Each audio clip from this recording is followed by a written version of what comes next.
অনেক পুরুষ মনে করে গৃহিণীরা মনে হয় শুধু সারাদিন বাসায় খায় দায় আর ঘুমায়, কিন্তু তাদেরও যে অনেক কাজ থাকে তারা সেটা কোনো মতেই বুঝতে চায় না বা মানতে বা চায় না। কোনো কিছু হলেই বলে বাসায় থেকে তোমরা কি করো, তোমাদের আর কি কোনো কাজ নেই? তো একদিন তারা বাসায় থাকলে বুঝতে পারবে।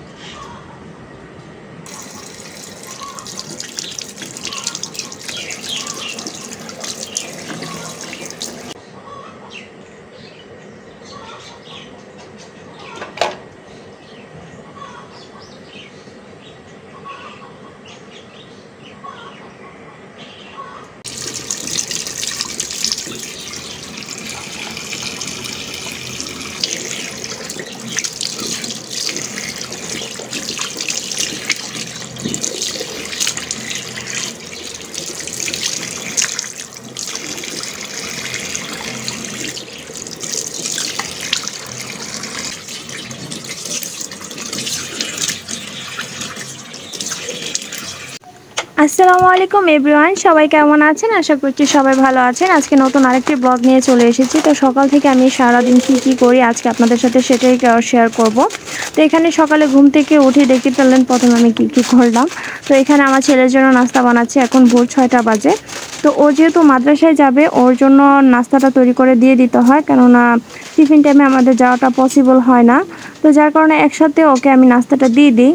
তো এখানে আজকে নুডলস নিয়ে যাবে, আমি ওর জন্য নুডলস সিদ্ধ করে নিতেছি আর কি।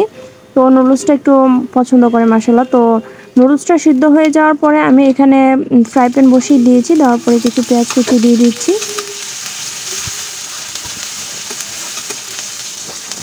তো পেঁয়াজ কুচিটা একটু লাল লাল হয়ে যাওয়ার পরে আমি এখানে কিছু টমেটো কুচি দিয়ে দিব। ওর নুডলসে বেশি মশলা ইউজ করব না, যেন ছোটো বাচ্চা তো খেতে যেন পারে, ঝাল না লাগে। মোর কোনো কাঁচামরিচ আমি ব্যবহার করব না। তো এখানে একটা ডিম আমি ভেঙে দিয়ে দিয়েছি। 2 প্যাকেটের জন্য একটা ডিম এনাফ হয়। তো এখানে আমি যে নুডলসটা সিদ্ধ করেছিলাম সেই নুডলসটা দিয়ে দিয়েছি এবং প্যাকেটের যে মশলাটা ছিল সেই মশলাটা দিয়ে দিয়েছি। তারপর সামান্য পরিমাণ লবণ আমি অ্যাড করেছি, কেননা এখানে যেহেতু বেশি মশলা নেই, সবজি নেই, তো এই ইনস্ট্যান্ট মশলার লবণটাই কিন্তু হয়ে যায়। তো তারপর আমি সামান্য একটু পরিমাণ ইউজ করেছি। তো এখন নেড়ে চেড়ে আমার নুডলসটা আমি নামিয়ে ফেলবো। ও ধনিয়া পাতাটা দিলে এত একটা খেতে চায় না।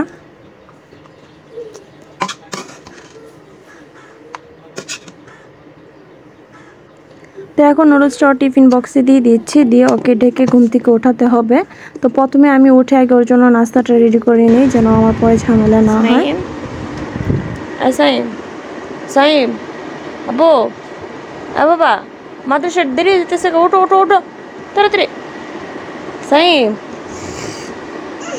ওঠো ওঠো, মা মাদ্রাসা দেরি যেতেছে, ওঠো ওঠো ওটা। মুগ্ধ নিতু উঠে গেছে, নিতু রেডি হয়ে গেছে গা। ওঠো ওঠো, নিতু রেডি হয়ে গেছে, ওঠো ওঠো ওঠো।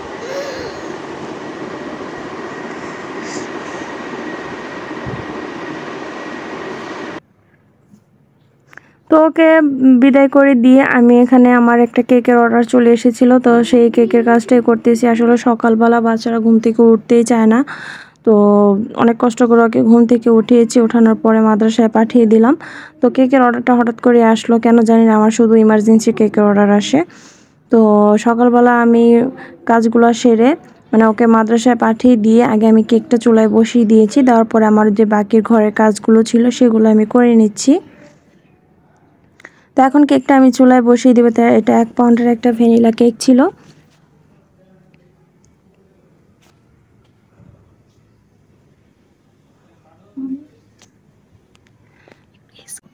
তো কেকটা চুলায় বসিয়ে দিয়ে আমি এখানে বিছানাটা একটু গুছিয়ে নিচ্ছি আর কি।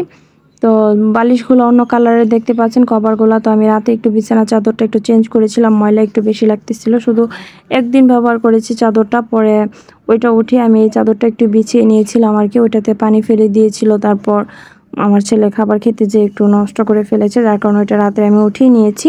নেওয়ার পরে বালিশের কভারগুলো আর চেঞ্জ করিনি, তো এভাবেই আছে। যেহেতু বালিশের কভারগুলো কোনো ময়লা হয়নি, তার কারণে আমি এটা চেঞ্জ করিনি। তো ঘরটা আমার গোছানো হয়ে গিয়েছে, বিছানাটা। তো এখন রুমগুলো ঝাড়ু দিয়ে নিব। তো তো এক এক করে আমি সবগুলো রুম একটু একটু করে গুছিয়ে নেব, যেহেতু সকালবেলা সবাই উঠে গিয়েছে, তো রুমগুলো একটু গোছানো দরকার ছিল। তো এটা হচ্ছে আমার দেবরের রুম, যেহেতু আমার যা বাসায় নেই, ও বাবার বাড়িতে গিয়েছে, যার কারণে রুমটা আমি গুছিয়ে নিচ্ছি আর কি।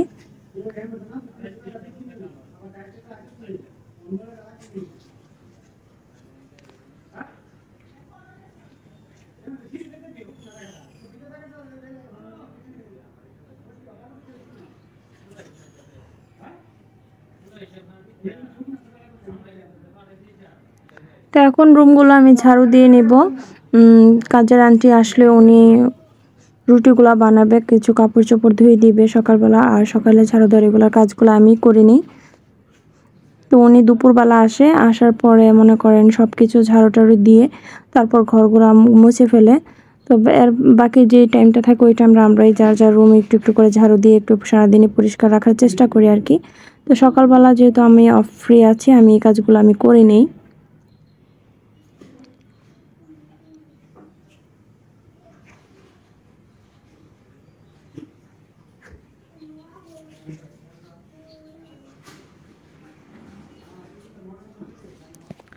আসলে গৃহিণীদের সংসারে অনেক কাজ থাকে, সবাই হয়তো মনে করে যে কোনো কাজই নেই, কি করে সারাদিন খায় দায় আর ঘুমায়। আসলে ব্যাপারটা কিন্তু সেরকম নয়। আমরা সারাদিন যে কাজগুলো করে থাকি, একজন পুরুষ মানুষ বাসায় থাকলে সেটা অবশ্যই মানে নিজের চোখে দেখতে পারবে। সবাই তো মনে করে ওনারা বাহিরে কাজ করে, আমরা মনে হয় ঘরে কিছুই করি না। তো ওই কেকটা দেখতে পাচ্ছেন আমি বানিয়েছিলাম, কেকটা হয়ে গিয়েছে, এখন আমি কেকটা ডেকোরেশন করে নিব।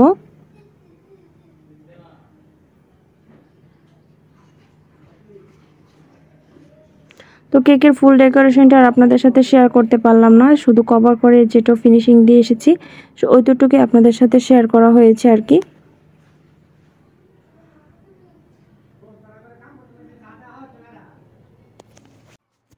তো এই তো দেখতেই পাচ্ছেন আমি সকালবেলা খুব তাড়াতাড়ি আমি এগুলো তৈরি করে নিচ্ছি, কেকটা আর কি বিকেলবেলা নিয়ে যাবে। এজন্য আমি সকালে ছেলেকে স্কুলে পাঠিয়ে ঘরের কাজগুলো একটু শেষ করে আমি কেকের কাজটা নিয়ে বসে গিয়েছিলাম। তো এটা একটা সোফিয়া প্রিন্সেস থিম কেক ছিল আর কি, একটা মেয়ে বাবুর জন্য কেকটা ছিল। তো এখানে আমি একটা স্টিকার বসিয়ে দিয়েছি, দেওয়ার পরে দেখতে পাচ্ছেন এখানে ছোট্ট একটা স্টার নজলের সাহায্যে বারবি যে গাউনটা ছিল সেই গাউনটাই কিনেছি, এবং সাইড দিয়ে এই নজলটা দিয়ে ফ্লাওয়ারগুলো দিয়ে দিয়েছি। তো এটা হচ্ছে আমার কেকের ফাইনাল লুক। তো কেমন হয়েছে কেকটা অবশ্যই কিন্তু বলবেন। তো এখানে আমার মতো যারা একটু স্বাস্থ্য সচেতন হতে চাচ্ছেন, একটু ফ্যাটি হয়ে গিয়েছেন, তারা সকালবেলা কিন্তু লেবুর পানিটা খেতে পারেন। তো আমি এখানে লেবুর পানিকে নিয়েছি চিয়া সিডের সাথে হালকা কুসুম গরম পানি দিয়েছি, দেওয়ার পরে আমি এই পানিটা খাবো আর কি।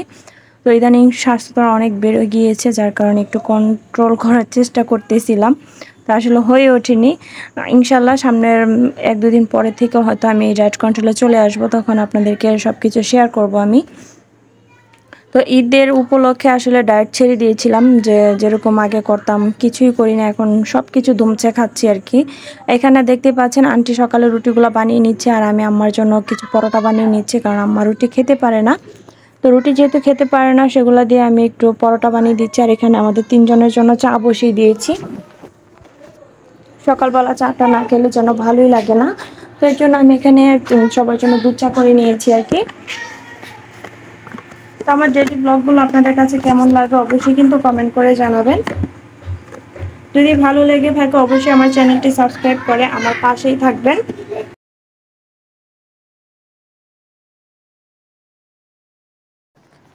তো এই 3 জনের চা রেডি হয়ে গিয়েছে। তো আমার চাটা একটু মিষ্টি কম ছিল, যার কারণে এটা আলাদা করে তৈরি করা আর কি।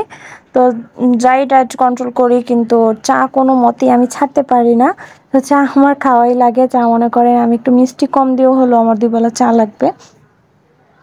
তো এখানে আমি চাটা একা একা বসে খেয়ে নিচ্ছি, একটু নীরবে বসে চাটা খেলে কিন্তু সারাটা শরীর মানে একদম সতেজ হয়ে যায় আর কি, মাইন্ড ফ্রেশ হয়ে যায় আমার মতে। আমি একদম নীরবে চা খেলে আমার কাছে খুবই ভালো লাগে।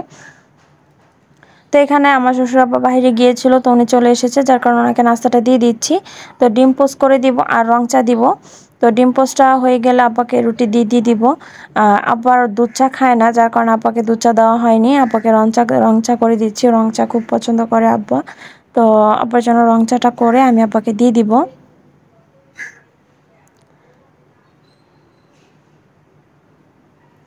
আসলে প্রতিদিনের কাজগুলো ভিডিও করা খুবই কঠিন হয়ে পড়ে, প্লাস কাজেরও দেরি হয়ে যায়। একটা জিনিস ভিডিও করতে গেলে আপনারা নিশ্চয়ই জানেন অনেক পরিশ্রম করতে হয়, এটা না ওটা সরাতে হবে, এখান থেকে ওটা নিতে হবে, এরকমভাবে কাজগুলো মানে সরিয়ে করতে করতে অনেক টাইম লেগে যায়। তো সকালে নাস্তাটা খাওয়ার পরে যে কাপগুলো জমেছিল, বাটিগুলো জমেছিল, এগুলো আমি একটু ধুয়ে নিচ্ছি। তো আন্টি তো আসবে 12টা 12:30টার দিকে। তো আমি সকালবেলা কাজগুলো যতটুকু পারি এগিয়ে রাখি। তো আন্টি আসার পরে সবজিগুলো কেটে দেয়, ঘর ঝাড়ু দেয়, মুছে দেয়। তো আজকে সকাল সকাল সব কিছু যেহেতু হয়ে গিয়েছে, তো 12টা 12:30টার দিকে এসে শুধু ঘর মুছবে আর কি করবে, ঘর ঝাড়ু দিবে আর কি। তো আমার এগুলো ধোয়া হয়ে গিয়েছে। এখন আমি যে দুপুরে রান্নার প্রস্তুতি নিচ্ছি। তো এখানে আজকে চিংড়ি মাছ রান্না করব চাল কুমড়া দিয়ে। তো কে কে চাল কুমড়া দিয়ে চিংড়ি মাছ খেতে পছন্দ করেন অবশ্যই কমেন্ট করে জানাবেন। তো আমাদের কাছে তো খুবই ভালো লাগে। তো চিংড়ি মাছগুলো আমি এর আগেও 2বার ধুয়েছিলাম, তো এখন আবার ধুয়ে রেখে দিয়েছি। আর এখানে যে চাল কুমড়াগুলো কেটে দিয়ে গেছে আন্টি, তো এগুলো আমি ভালো করে ধুয়ে নিব।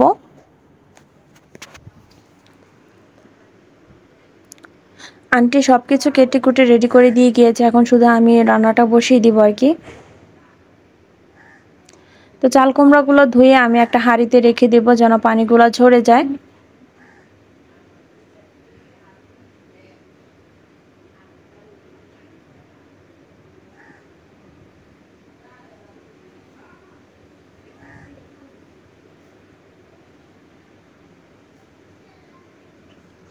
চাল কুমড়াগুলো ধোয়া হয়ে গেলে আমার শাশুড়ি আমার যে পাট শাকগুলো বানিয়েছিল ওগুলো আমি একটু ধুয়ে নেব ভালো করে।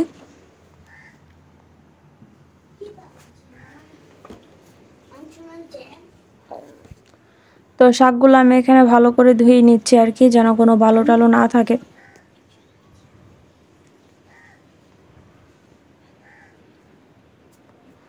তো দুপুরে রান্নাটা আমি এখানে বসিয়ে দিয়েছি, পেঁয়াজ কুচি করে তারপর এগুলো লাল লাল করে ভেজে এখানে 1 টেবিল চামচের মতো রসুন বাটা দিয়ে দিয়েছি।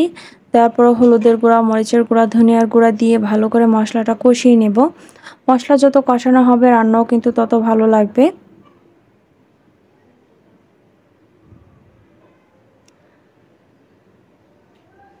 তো মশলাটা কষানোর পরে আমি এখানে যে আলুগুলা ছিল আলুগুলা দিয়ে দিব, সরি চাল কুমড়া ছিল চাল কুমড়াগুলো দিয়ে দিব। আর এখানে চিংড়ি মাছগুলো ভেজে নিয়েছিলাম, এখন চিংড়ি মাছগুলো দিয়ে আরও ভালো করে কষিয়ে নেব।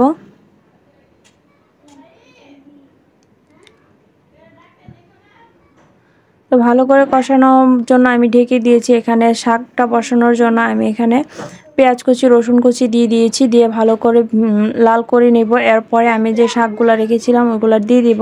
তো এখানে কিছুটা শুকনো মরিচ দিয়েছি গ্রানের জন্য, যেন ভালো একটা সুঘ্রাণ আসে আর কি।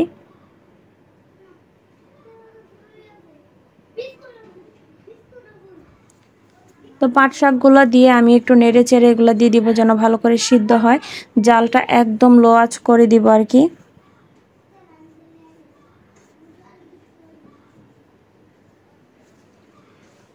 এখনো জালটা একদম মিডিয়াম আঁচে আছে।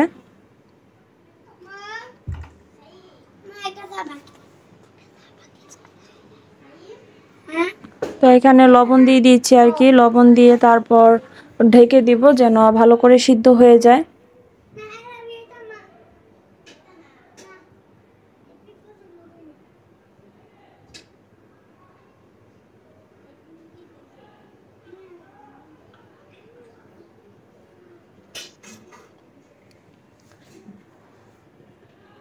আসলে আমি যেরকম রান্না পারি আপনাদের সাথে সেরকমই শেয়ার করি, আমি এক্সট্রা বলবো না আমি এরকম ভালো রান্না করতে পারি। সে আমি যতটুকু নিজ থেকে পারি অতটুকু আপনাদের সাথে শেয়ার করি। বসিয়ে দিয়েছি আর চাল কুমড়ার জন্য গরম পানি বসিয়ে দিয়েছিলাম কেটলিতে, তো পানিটা দিয়ে দিয়েছি, দেওয়ার পরে টমেটো কুচি দিয়ে দিয়েছি, সাথে কাঁচা মরিচও দিয়ে দিয়েছি। এখন সামান্য পরিমাণ লবণ অ্যাড করব, কারণ ওই সময় লবণটা একটু কম হয়েছিল। তো এদিকে শাকটাও কিন্তু প্রায় ভাজা ভাজা হয়ে গিয়েছে, এখন আমি এটা ফ্রাই প্যানে নিয়ে নিব। তো শাকটাও আমার প্রায় হয়ে গিয়েছে। আর এদিকে চাল কুমড়াটা বাগার দেওয়ার জন্য আমি এখানে পেঁয়াজ কুচি তারপর রসুন কুচি নিয়ে নিয়েছি। এত লাল করে ভেজে নেওয়ার পরে বাগার দিয়ে দিয়েছি তরকারিটায়। তো এখানে কিন্তু আমার আজকের রান্নাগুলো শেষ। তারপর আপনাদের সাথে আবার আলু ভর্তা মানে বানিয়েছিলাম, যেহেতু বাচ্চারাও আছে তো ভাবলাম একটু আলু ভর্তা হলে মন্দ না। তো এই তো এখানে আলু ভর্তার জন্য আলু সিদ্ধ করে নিয়েছিলাম, তারপর পেঁয়াজ শুকনো মরিচ দিয়ে আমি ভর্তাটা বানিয়ে নিয়েছি। তো এই তো দেখতেই পাচ্ছেন ভর্তাটা কিন্তু খুবই খুবই মজার হয়েছিল। আপনাদের কাছে আজকের ব্লগটা কেমন লাগলো অবশ্যই জানাবেন। তো আজকে ধনিয়া পাতা ছিল না, যার কারণে ভর্তাটা আমি ধনিয়া পাতা দিতে পারিনি। তারপর অনেক অনেক মজা হয়েছিল, সরিষার তেল দিয়েছিলাম, দিয়ে ভর্তা করেছি। যে আজকে চাল কুমড়া ছিল, চিংড়ি মাছ দিয়ে ভর্তা ছিল আলুর, তারপর কী রান্না করেছি, পাট শাক ছিল। তো আজকের ব্লগটা এই পর্যন্তই। সবাই ভালো থাকবেন, সুস্থ থাকবেন, আমাদের সবার জন্য দোয়া করবেন। আজ এই পর্যন্তই। আল্লাহ হাফেজ, আসসালামু আলাইকুম।